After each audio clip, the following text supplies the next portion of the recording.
আসসালামু আলাইকুম।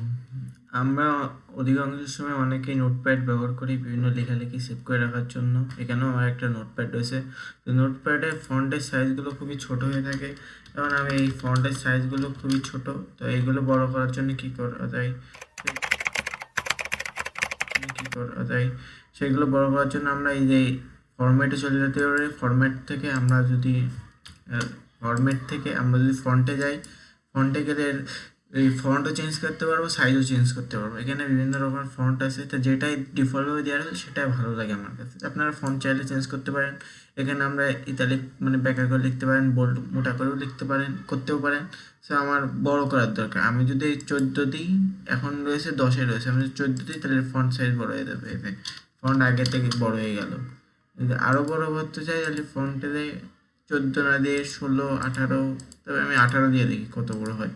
18, এটা ভালো কাজের জন্য। সো এইভাবে আমরা ফন্ট চেঞ্জ করতে পারি, অথবা আমরা টাইপিং প্র্যাকটিস করার জন্য এই নোটপ্যাডের এইটা ব্যবহার করতে পারি। সো আজকের মতো এটুকুই। আপনি যদি স্মল টেক লাইব্রেরি চ্যানেলটায় নতুন হয়ে থাকেন তাহলে চ্যানেলটা অবশ্যই সাবস্ক্রাইব করবেন। আসসালামু আলাইকুম।